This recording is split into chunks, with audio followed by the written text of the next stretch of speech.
Hello दोस्तों, मैं हूं बिनवॉय and welcome back to another video.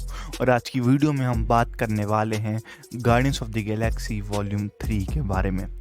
और इसी से रिलेटेड इसके डायरेक्टर जेम्स गन ने अभी बस थोड़े टाइम पहले ही अपने एक इंटरव्यू में एक बहुत ज़्यादा बड़ी चीज़ रिवील करी है, जो कि है कि हम फिलहाल हमारे ट्रेडिशनल गार्डियंस हैं, Star Lord, Nebula, Drax, Rocket Raccoon और मैंटिस और ग्रूट, ये सब हमें साथ में अब आखिरी बार देखने को मिलने वाले हैं guardians of the Galaxy volume 3 में। गमूरा का फ़िलहाल हम बात नहीं करेंगे, क्योंकि गमूरा के आसपास बहुत ज़्यादा कन्फ्यूजन है कि आखिर वो मेन टाइमलाइन में एग्जिस्ट करती भी है या नहीं। तो फिलहाल के लिए हम इसको छोड़ के हमारे जो बाकी गार्डियंस हैं उनको आखिरी बार देखने वाले हैं guardians of the Galaxy volume 3 में। तो चलिए डिस्कस करते हैं कि आखिर इनके साथ होने क्या वाला है। तो guardians of the Galaxy volume 3 में हम सब में से सबके बहुत सारे फेवरेट कैरेक्टर्स मरने वाले हैं। जी हाँ, जो एक्ट्रेस नेबुला प्ले करती हैं कैरन गिलन, उन्होंने खुद एक इंटरव्यू में ये बात बताई थी कि जब उन्होंने guardians of the Galaxy volume 3 की स्क्रिप्ट पढ़ी थी तब उनकी आंखों में आंसू आ गए थे। और उन्होंने बताया कि स्क्रिप्ट बहुत ज़्यादा ब्रिलियंट तो है, लेकिन उसी के साथ साथ बहुत ज़्यादा इमोशनल भी है। तो चलिए डिस्कस करते हैं कि हमारे गार्डियंस में से किसके जाने के चांस सबसे ज़्यादा हैं। Number 1, Drax. जी हाँ, गार्डियंस और एमसीयू का one of the funniest character हमें वॉल्यूम 3 के बाद नहीं दिखेगा, और ये बात कंफर्म करी है खुद इसको प्ले करने वाले एक्टर डेव बटिस्टा ने। उन्होंने बताया कि वॉल्यूम 3 उनकी एमसीयू में लास्ट फिल्म है। तो आखिर ड्रैक्स मरेगा कैसे? तो देखो, इसकी एक ही पॉसिबिलिटी मेरे को दिखाई दे रही है, और उसके लिए आपको चलना पड़ेगा समय में थोड़े पीछे, इन्फिनिटी वॉर में, जहाँ पर ड्रैक्स ने हमें बताया था कि थैनोस ने कैसे उसकी बीवी और उसके बच्चे को मार दिया था। तो कुछ ऐसा ट्विस्ट हो सकता है कि वॉल्यूम 3 में ड्रैक्स को पता लगे कि उसकी फैमिली असल में ज़िंदा है, और उनको किसी सिचुएशन में बचाने के लिए ड्रैक्स खुद को सैक्रिफाइस कर देगा। लेकिन फिर भी ड्रैक्स को मरते हुए या जाते हुए देखना हम सब फैंस के लिए एक बहुत ही ज़्यादा बुरे सपने की तरह होगा। Second, nebula. जी हाँ, अब गुमूरा के बाद उसकी बहन नेबुला भी हमें वॉल्यूम 3 में आखिरी बार दिखाई देगी। और आखिर वो मरेगी किसके लिए? वो भी ड्रैक्स की तरह खुद को किसी के लिए सैक्रिफाइस करेगी, और वो है उसकी फैमिली। जी नहीं, थैनोस या गमूरा नहीं, अपनी असली फैमिली यानी कि गार्डियंस के लिए, क्योंकि गार्डियंस ने हमेशा उसका साथ दिया है चाहे वक्त कितना भी बुरा हो।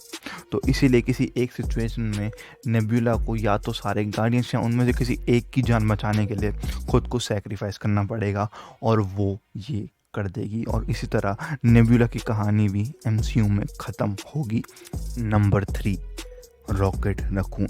जी हाँ, मैं मजाक नहीं कर रहा, हमारे रॉकेट रकून के भी इस मूवी में मरने के बहुत ज़्यादा चांस हैं। और अगर अब आपको इसको समझना है तो समय में थोड़ा ज़्यादा पीछे जाना पड़ेगा, 2014 में guardians of the Galaxy volume 1 में, जब रॉकेट ने अपने बारे में थोड़ी सी ओरिजिन बताई थी कि कैसे किसी साइंटिस्ट ने उसके ऊपर एक्सपेरिमेंट करे थे, जिसकी वजह से एक नॉर्मल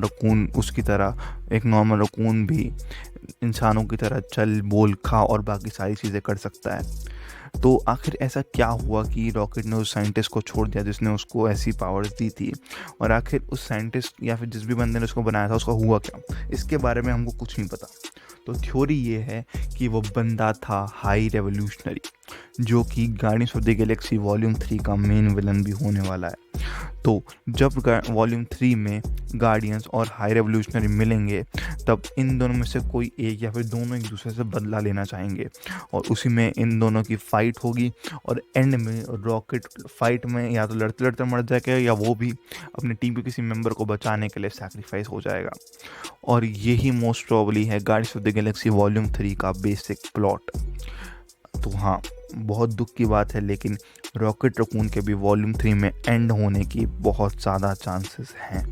तो इसके बाद जो बाकी बचे हुए 3 कैरेक्टर्स हैं, स्टार लॉर्ड, मैंटिस और ग्रूट, इन तीनों के मरने के चांसेस बहुत ज़्यादा कम है, क्योंकि देखो मैंटिस को तो हमने देखा ही वॉल्यूम 2 में था, तो अगर उसको वो डायरेक्ट वॉल्यूम 3 में मार ही देंगे तो इस बात का कोई सेंस नहीं बनेगा। हमने उस कैरेक्टर को अभी तक इतना एक्सप्लोर ही नहीं करा है। तो इसके बाद आता है ग्रूट। तो ग्रूट देखो यार, पहले ही एक बार वॉल्यूम 1 में मर चुका है और वो वापस जिंदा होके आ गया था। तो ग्रूट इज़ ऑलमोस्ट इमॉर्टल, लेकिन अगर उसका एक भी पार्ट ना बचे लाइक एक तिनका तक ना बचे तो फिर ग्रूट मर सकता है, लेकिन ऐसा होना बिल्कुल ही बहुत ज़्यादा मुश्किल है, तो इसलिए ग्रूट के मरने के चांस में वो कम लगते हैं। और इसके बाद है हमारा स्टार लॉर्ड। तो स्टार लॉर्ड के मरने के चांस कम इसलिए हैं क्योंकि जब ड्रैक्स, रकून और नेब्यूला मर जाएंगे तो गार्डियंस को फिर से बनाने की ज़रूरत पड़ेगी, और ये काम करेगा हमारा स्टार लॉर्ड। तो इस मूवी में हमारी ट्रेडिशनल जो गार्डियंस की टीम अब तक थी वो ख़त्म हो रही है, गार्डियंस फ्रेंचाइजी नहीं।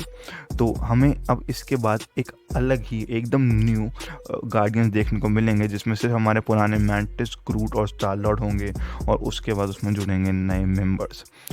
तो आपके इस बारे में क्या थॉट्स हैं मुझे कमेंट्स में ज़रूर बताएं। तब तक के लिए अगर वीडियो अच्छी लगी हो तो उसको लाइक करें, चैनल को सब्सक्राइब करें ऐसे ही और कंटेंट के लिए। मैं आपसे मिलूंगा अगली वीडियो में, तब तक के लिए कीप वॉचिंग बिंज बॉय।